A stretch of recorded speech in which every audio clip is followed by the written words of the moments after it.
On a vu passer à l'instant, on peut en dire un mot, peut-être le SMA et le SMV ont parlé de la jeunesse de l'armée, hommage appuyé à ces deux régiments. Dites-nous en quelques mots.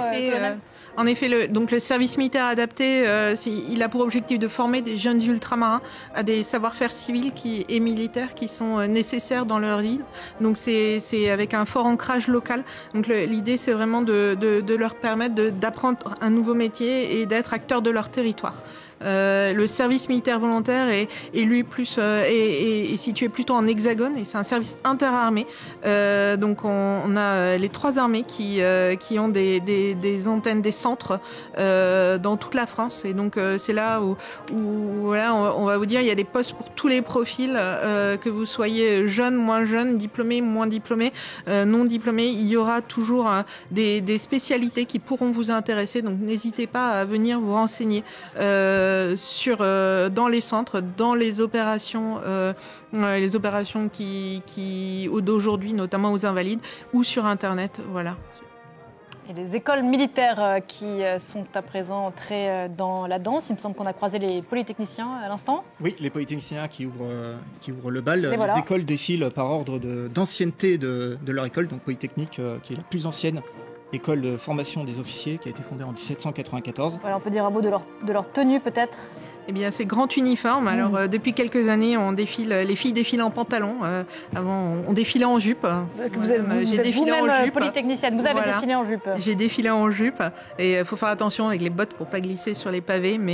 Et pourquoi alors on est passé au pantalon ?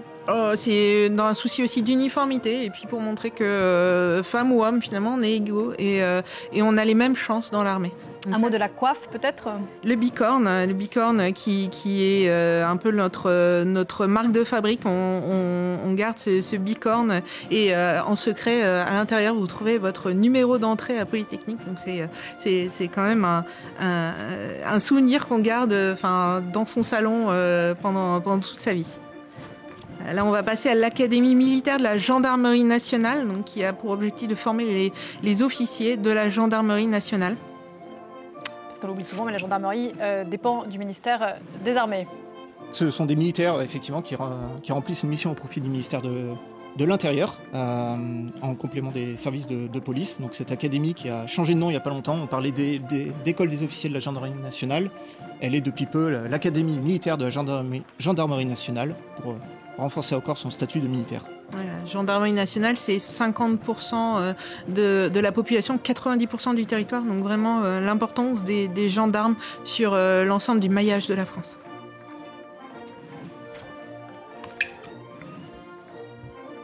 Et voilà, on les reconnaît à leurs pantalons rouges. Je crois que vous les connaissez bien, commandant Benoît, ce sont les Saint-Cyriens. Oui, j'ai eu l'honneur de défiler avec le bloc du 1er bataillon de France de l'école spéciale militaire de Saint-Cyr en 2012. 202 personnes défilent dans ce contingent. C'est cela, avec en tête le commandant de bataillon, le drapeau et les 2 compagnies qui sont en 3e année, donc la dernière année de formation. Ils vont quitter l'école dans fin de semaine prochaine. Ils auront leur grande cérémonie de fin d'année, le triomphe, et rejoindront les écoles d'application après de rejoindre les régiments et de servir dans les forces. C'est-à-dire qu'il y a encore un temps d'apprentissage avant d'être effectivement sur le terrain ? Là, on a été formé au combat de base de tout soldat, et après, ils vont se spécialiser en infanterie, en cavalerie, en génie, artillerie. On les reconnaît, les Saint-Cyriens, à leur célèbre casoir, les plumes rouges et blanches portées sur le shako. C'est vraiment une formation qui se fait par étapes. Voilà, on devient meneur d'hommes, un officier qui est conscient de sa responsabilité vis-à-vis de ses hommes, mais aussi de l'ensemble du monde dans lequel il évolue. Donc avec notamment aussi une ouverture à l'international avec un semestre à l'étranger. Voilà, sabre à la main. Pourquoi est-ce que ce sont les écoles militaires qui ouvrent ce défilé ? C'est avant tout pour représenter la relève qui arrive, donc mettre à l'honneur tous ceux qui vont servir plus tard dans nos forces et effectivement mettre à l'honneur cette jeunesse qui s'engage au profit des armées. Ouverture internationale de Saint-Cyr, ils ont aussi des stagiaires étrangers, des officiers étrangers qui viennent en formation à Saint-Cyr, une vingtaine par année à peu près. Julien, on peut peut-être dire un mot alors que le défilé des écoles militaires se poursuit. On évoquait les 200 000 militaires français. Quid de la réserve aujourd'hui en France ? Alors, la réserve, Pauline, on évalue à peu près à 45 000 réservistes aujourd'hui dans l'armée française. Ce sont des personnes qui sont âgées de 18 à 70 ans, qui sont mobilisées, de 72 ans, pardon. Et ces personnes de 72 ans. 72 ans, oui. Et ces personnes sont mobilisées. Alors, c'est vrai que ce sont plutôt des personnes qui sont quand même plus jeunes, mais voilà pour l'écart entre les âges. Ces personnes sont mobilisées en moyenne 30 jours par an avec un engagement de 1 à 5 ans renouvelable. Aujourd'hui, c'est 45 000 réservistes. L'objectif d'ici 10 ans, c'est d'arriver à 105 000. À titre de comparaison, à la fin de la guerre froide, au début des années 90, on était à 450 000 réservistes. Alors pourquoi est-ce que ce chiffre a diminué ? Ça s'explique en partie par la fin du service militaire obligatoire. L'autre question qui est posée aujourd'hui dans le contexte actuel dont on vous a rappelé tout à l'heure, eh bien c'est quelle est l'expérience de cette réserve.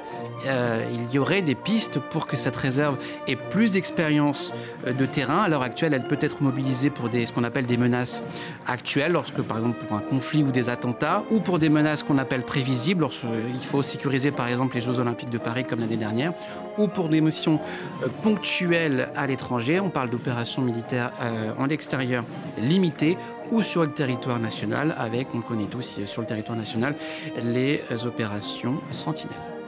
Et d'ailleurs, on vient de voir passer l'école militaire des aspirants de Coët-Quidam, qui assure la formation initiale des officiers sous contrat et des officiers de réserve de l'armée de terre. Et là, on voit l'école navale. L'école navale, oui, qui est surnommée les Bordaches, du nom d'un ancien bateau sur lequel ils servaient lors de leur formation initiale. C'est l'école qui a pour vocation à former les officiers de la Marine nationale, donc une école d'ingénieurs, parce que la Marine nationale est un métier avant tout hautement technologique.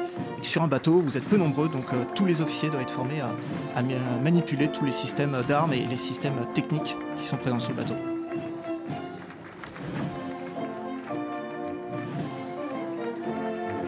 Voilà, il est 11h passées de quelques secondes ici à Paris. Si vous nous rejoignez, édition spéciale de Parlons-en ce 14 juillet.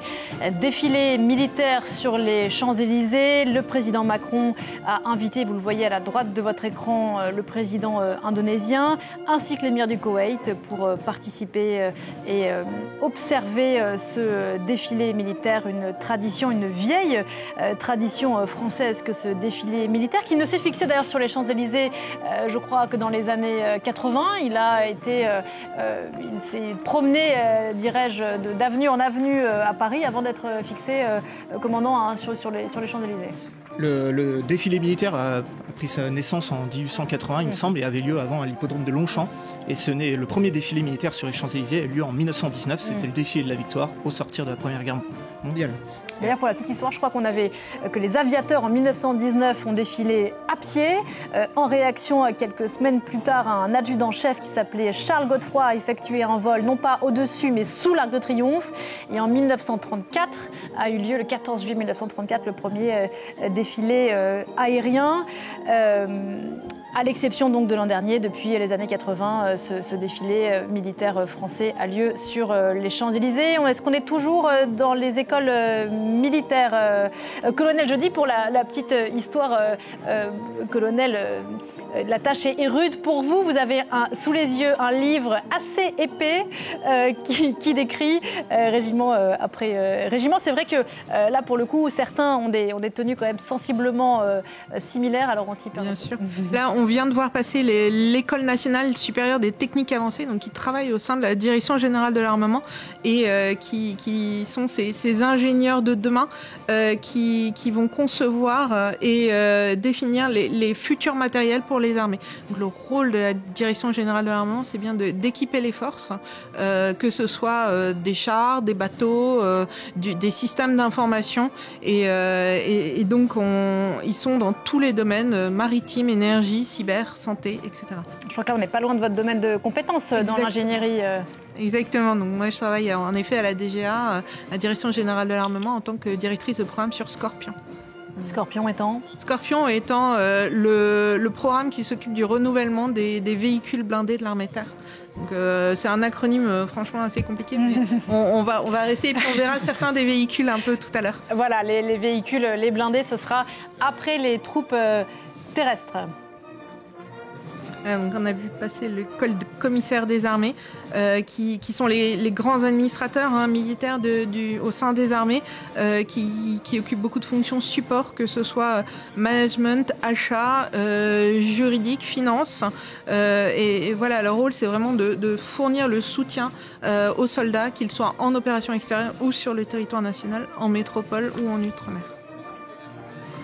À l'image, on voit l'école des mousses, reconnaissable à leur bâchi. C'est l'école qui forme les militaires du rang de la Marine nationale, qui ont vocation après à servir sur l'ensemble des navires de la Marine. D'ailleurs, on évoquait tout à l'heure avec cette famille qui interviewait Jean Barrère l'intérêt des uns et des autres. Les mousses sont souvent très applaudis quand ils arrivent sur les Champs-Élysées. Oui, très applaudis parce qu'en plus, reconnaissable par ailleurs. Reconnaissable avec une belle tenue de tradition, avec ce tricoréier et ce bâchi.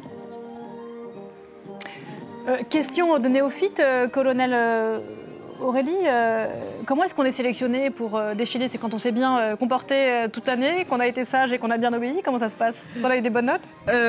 Ça dépend. En fait, oui, il faut savoir défiler. D'abord, c'est quand même quelque chose qui s'apprend, mais qui n'est pas forcément facile à maîtriser. Ça n'a rien à voir avec ce qu'on peut faire au quotidien.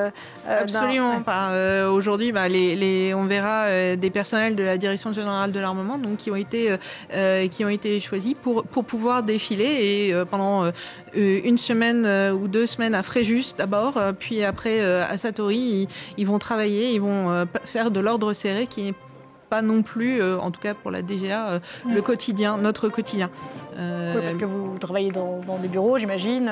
Exactement, ou dans des centres d'expertise et d'essai, mais non, on ne défile pas tous les jours. Est-ce que ce ne seraient pas des gendarmes? Des gendarmes, oui. Gendarmes, l'école de formation des sous-officiers de la gendarmerie de Chaumont, qui a pour vocation à former l'ensemble des gendarmes. Ils terminent leur formation dans 3 jours. Pareil, eux aussi vont être ventilés, comme on dit, dans leurs différentes unités pour après participer à la protection des Français sur l'ensemble du territoire. École de formation qui s'est adaptée d'ailleurs à l'ensemble des nouveaux champs de conflictualité, on va dire, parce qu'ils ont aussi maintenant un volet de cyberdélinquance. Là, on voit l'école nationale des sous-officiers d'active. Les sous-officiers dans toutes les armées, ce sont la colonne vertébrale des armées. Donc là, la colonne vertébrale de l'armée de terre. On verra ensuite dans les autres armées. Leur rôle, c'est vraiment d'encadrer les soldats, de les instruire, de participer à leur entraînement. Julien, pour parler un peu plus largement de l'état de cette armée française aujourd'hui qui est mise à l'honneur, qui bien sûr montre son plus beau jour. C'est une armée, et le président Macron l'a rappelé hier, qui a besoin d'argent, qui a besoin de davantage d'argent pour faire face à la menace notamment russe, on l'évoquait tout à l'heure. Une armée qui, en temps d'économie généralisée, va bénéficier, elle, de crédits supplémentaires? Effectivement, puisqu'entre 2017 et 2027, Pauline, eh bien, le budget de l'armée aura tout simplement doublé. Il va passer de 32 milliards à environ 65 milliards d'euros en 2027, annonce faite hier par le président Emmanuel Macron, car la menace est bien présente, a redit le chef de l'État hier, et il faudra y répondre dès à présent le plus vite possible. Alors évidemment, on a parlé de cette menace russe qu'évoquait aussi le général Thierry Burkhardt la semaine dernière lors de sa conférence de presse, mais cela intervient aussi dans un conflit, dans un contexte plus général, puisqu'on parle de cette menace russe, mais aussi on parle aussi de ce qui s'est passé récemment encore au Moyen-Orient avec cette guerre de 12 jours entre Israël et l'Iran et ces missiles qui ont été lancés de part et d'autre sur chacun des 2 pays. Et dans ce contexte, eh bien, le président Macron a jugé qu'il était important d'accélérer la cadence, donc en augmentant le budget, le budget donc de l'armée, donc en le passant à 64,3 milliards d'euros dès 2027, donc avec 3 ans d'avance, comme le stipulait la dernière loi de progression militaire qui datait de 2023. La question la plus sensible sur cette augmentation de budget, évidemment, Pauline, c'est que le contexte budgétaire de la France, lui, est en ce moment compliqué. Le Premier ministre François Bayrou demain va annoncer justement son plan d'économie. On parle de 40 milliards d'euros d'économie et donc c'est un jeu d'équilibrisme extrêmement complexe auquel va se livrer le Premier ministre demain. Comment augmenter considérablement d'un côté le budget de l'armée et en même temps faire des économies.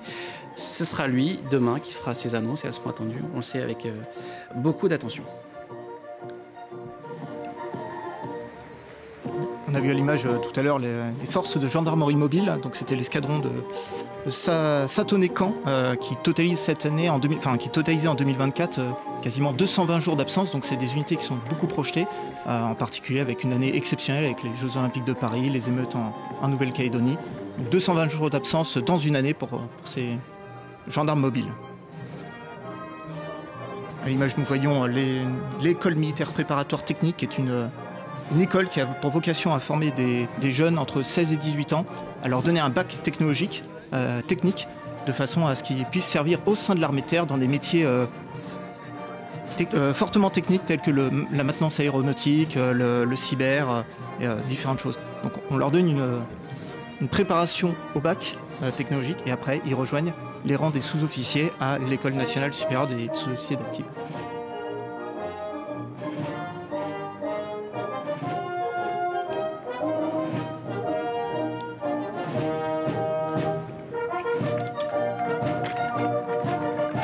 Toutes ces écoles qu'on a vues défiler représentent l'ensemble de la formation de l'armée de terre, de l'armée de l'air et de l'espace, de la marine, que ce soit au niveau officier, sous-officier ou militaire du rang.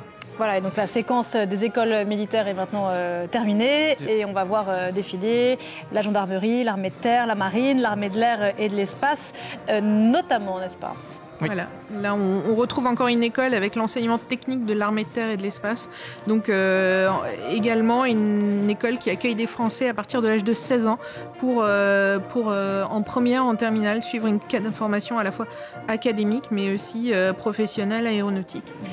D'un mot, colonel Aurélie, vous, d'ailleurs vous aussi, commandant qui l'avez vécu, pour ceux qui ne connaissent pas les Champs-Élysées ou qui n'ont jamais descendu les Champs-Élysées, c'est une très grande avenue, faut-il le rappeler. C'est long hein, pour aller de l'Étoile à la tribune présidentielle. Il y en a quand même pour un moment. On arrive en bas, on est un peu fatigué. On est un peu fatigué. Alors nous, on part du plus proche, donc on a un peu moins long à aller. Oui, tout le monde ne part pas de l'Étoile, bien sûr. Voilà, tout le monde ne part pas de l'Étoile. Mais oui, et puis il faut rester concentré tout le long. Mais c'est vraiment un grand bonheur de voir aussi les Français qui viennent à notre rencontre sur toute la longueur des Champs-Élysées. Et je me souviens, on était applaudis. Certains avaient leurs grands-parents, leur famille qui étaient là. Et voilà, c'est vraiment un grand moment de fierté. Et à la fin, on est quand même content une fois arrivé. Et à la fin, ça ne se termine pas à Place de la Concorde, parce que les écoles se scindent en deux et on continue. Et moi, je me souviens on va jusqu'où, du coup je me souviens être parti sur la droite et on est allé jusqu'à l'Assemblée nationale, voire un peu plus loin. Donc le défilé continue encore, acclamé par la foule. C'est toujours un grand moment. Et moi, quand je suis à Paris au 14 juillet, on va à Porte d'Orléans et on voit passer ensuite les véhicules blindés qui passent. Et c'est encore un autre moment aussi de rencontre avec les forces. Donc c'est aussi vraiment un moment sympa avec les familles. Alors il y a les aficionados du défilé qui est quand même assez régulièrement... dont les audiences sont quand même régulièrement bonnes, notamment sur les chaînes de télévision nationales. Il y a ceux aussi qui trouvent que c'est complètement désuet et que ce n'est plus l'époque de faire ce genre de défilé militaire. Qu'est-ce que vous leur répondez C'est avant tout un rendez-vous avec les Français.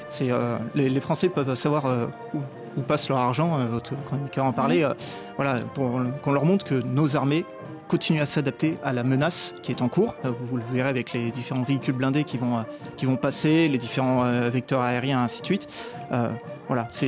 Moi, je le vis comme un rendez-vous avec la population où on peut discuter. Je vous parlais tout à l'heure de la place des Invalides, de l'esplanade des Invalides. Je me souviens en 2012 être allé aller aux Invalides et d'avoir discuté avec des foules de personnes qui sont venues me demander pourquoi j'avais choisi de m'engager dans l'armée, quelle était ma prévision, ce que je voulais faire. Que les Français connaissent assez mal leur armée finalement ? Les Français connaissent leurs armées et c'est grâce à ce type de rendez-vous, mais c'est toujours un plaisir d'aller discuter avec eux et de leur montrer un peu l'envers du décor et leur montrer tout ce qui est fait. Et donc aux Invalides, vous aurez la possibilité de voir tout ce qui est fait par les différentes armées, les directions, la Direction générale de l'armement et les services. Il y a le service de santé des armées qui organise aussi une collecte de sang au profit des armées. Colonel. Après, c'est aussi au niveau géopolitique, la France aussi montre sa puissance. On parle de la 7e brigade blindée bonne de guerre. Voilà, on montre qu'on compte aussi sur ce plan-là, avec des armées qui sont prêtes. Et juste pour rebondir, Pauline, sur la question sur le côté entre guillemets désuet de ce défilé militaire, je ne sais pas si vous vous rappelez, c'était, je crois, en 2012 lors de la campagne présidentielle, lorsque la candidate des Verts à l'époque, Eva Joly, avait proposé l'idée de supprimer le défilé militaire, et la réaction avait été unanime, ça avait fait un tollé. Et tout ça pour dire que ce défilé, cette tradition républicaine n'est pas prête de s'arrêter, à tel point qu'encore le mois dernier, eh bien, cette idée a été copiée à Washington par le président Trump, qui rêvait de l'importer. Qui avait été très impressionné, avait-il dit, quand il avait été invité. En 2017, lorsqu'il avait été invité à l'initiative à l'invitation du président Macron. Il a pu réaliser ce rêve qu'il avait depuis 2017 d'organiser son défilé militaire à Washington, dans les rues de Washington. C'était le mois dernier, justement, à l'occasion des 250 ans de l'armée américaine. Alors là, on voit la compagnie belgo-luxembourgeoise, donc les luxembourgeois à gauche et les belges à droite. Donc ça, c'est important, c'est un partenariat. Alors on ne les voit pas encore à l'antenne, mais ils vont arriver. Vous regardez un autre écran que celui qu'on voit. C'est pas tout à fait ce qu'on voit à l'antenne, mais dites-nous ce que vous vouliez dire sur les belgo-luxembourgeois. Donc le partenariat CAMO, capacité motorisée, c'est un partenariat stratégique entre la Belgique et la France, notamment sur beaucoup de points, sur le point du matériel. Donc ils vont utiliser du matériel Scorpion pour cette interopérabilité native, mais aussi au niveau de la doctrine, la formation initiale, de l'entraînement, qui sont partagés, et donc un partenariat particulièrement fort. On peut retrouver maintenant, une fois qu'ils auront leur matériel, on retrouvera des compagnies belges au sein d'un bataillon français. Ils pourront être déployés en même temps. Et on retrouvera les prochains véhicules Scorpion au défilé belge qui aura lieu la semaine prochaine, le 21 juillet. Voilà, pour que tout le monde comprenne bien, il y a plusieurs caméras situées à plusieurs endroits des Champs-Élysées. Les régiments avançant le long des Champs-Élysées, nous avons parfois l'impression que ça ne suit pas l'ordre établi, mais c'est parce que simplement les plans changent de la réalisation de ce défilé. Voilà pour la tribune présidentielle. Julien, pour revenir sur l'importance de ce défilé dans un moment stratégique ô combien crucial. Ça n'est pas pour rien que le président Macron hier soir, on l'a évoqué, mais aussi le CEMA, donc le chef d'état-major des armées, le général Burkhard, a tenu une conférence de presse, vous le rappeliez, vendredi dernier. C'est rarissime, avec des mots très forts, disant notamment que la Russie constituait une vraie menace avant 2030. Un CEMA qui a préparé les esprits à ce défilé, mais plus largement à l'effort qui allait être fait en faveur des armées. Effectivement, et à l'initiative du président de la République. Et j'ajouterais même qu'avant l'intervention du général Burkhard la semaine dernière, il y avait déjà eu une intervention télévisée du directeur des renseignements de la DGSE, de la Direction Générale des Services Extérieurs Français, ce qui n'arrive quasiment jamais, ce qui est extrêmement rare. La DGSE, le chef d'état-major des armées qui interviennent, qui prennent la parole publiquement quasiment la même semaine, quelques jours avant la prise de parole officielle du président de la République. C'est pour montrer tout ça, l'importance du moment, comme l'a martelé encore hier le président Macron, de pouvoir être prêt, de pouvoir faire face à une éventuelle menace. On va mettre quand même des guillemets, mais cette menace, eh bien, comme l'a dit le général Burkhard, eh bien, elle viendrait donc de cette Russie qui aurait fait de la France son principal adversaire en Europe, en raison notamment du soutien important que la France apporte à l'Ukraine, du soutien à la fois moral, mais aussi sur le plan militaire. Le général Burkhard qui a aussi évoqué vendredi dernier l'Afrique et la nécessité de maintenir, selon lui, sur le continent un vrai niveau d'influence. C'est important de le rappeler aussi, Julien ? Effectivement, et c'est important aussi de rappeler que depuis 2022, la présence militaire de la France sur la partie ouest de l'Afrique a considérablement été réduite. C'est la conséquence des différents changements de régime qui ont eu lieu notamment au Mali, au Niger aussi, au Burkina Faso. Il y a aussi des changements de gouvernance, de présidence. Je pense notamment au Sénégal et au Tchad plus récemment. Et le Sénégal qui est le dernier pays que quittera la France. Encore, ça sera à la fin du mois de juillet. Et juste pour terminer sur le volet africain, il reste à l'heure actuelle une dernière grande base militaire active avec 1500 soldats français. C'est à Djibouti, à la différence que cette base est pas forcément tournée vers l'Afrique, mais plus vers la mer Rouge et surtout vers l'océan Indien où la France a des intérêts stratégiques. Alors, on venait de voir passer les éléments de la 7e brigade blindée justement avec le 1er régiment de tirailleurs.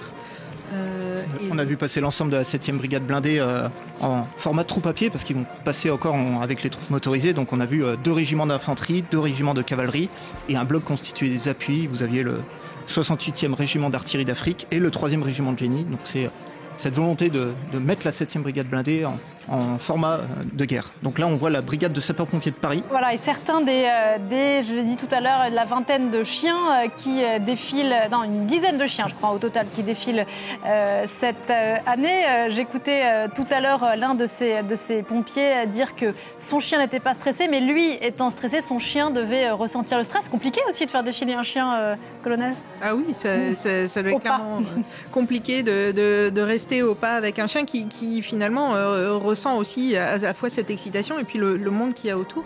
Mais bon, ils ont l'air de très bien s'en sortir. Ce sont des chiens qui sont évidemment essentiels à la tâche et qui ne sont pas là pour être... Qui sont entraînés, qui sont formés. On peut les voir, on les verra aussi avec notamment tout ce qui est unité d'élite. Ce sont des chiens qui vont pour les explosifs, pour la recherche de personnel dans les secours. Dans les catastrophes, effectivement, ce sont les chiens dressés pour rechercher le personnel. Là, à l'image, vous voyez l'école des fusiliers marins, basée à Lanester, dans le Morbihan, donc qui a pour vocation de former les fusiliers marins de la Marine nationale. Et on voyait au premier rang un personnel de l'armée de terre, c'est un personnel des troupes de marine, de l'infanterie de marine, parce qu'ils ont un conseiller technique de l'armée de terre, parce que les métiers se ressemblent entre les fusiliers marins et l'infanterie. Héritière des bataillons de fusiliers marins et du 1er régiment de fusiliers marins qui se sont illustrés pendant la Seconde Guerre mondiale. Voilà, donc nous avons vu la gendarmerie nationale, l'armée de terre et donc c'est la marine nationale qui défile à présent. En effet, on voit la frégate multimission Auvergne qui est le 5e bâtiment de la classe frégate multimission Aquitaine, qui était livré, donc 8 frames en tout. C'est un bâtiment qui est excellent en lutte anti-sous-marine, qui a notamment gagné un prix de la Navy, de l'US Navy en 2020 et en 2022 pour cette lutte. Donc de la marine américaine. De la marine américaine, exactement. Mais également une très bonne capacité de défense aérienne. Donc là, elle a été récemment déployée en mer Baltique, mais aussi en Arctique, et pour soutenir les déploiements de l'OTAN dans cette région-là, qui est aussi une région stratégique, et renforcer la présence française aux portes de l'OTAN.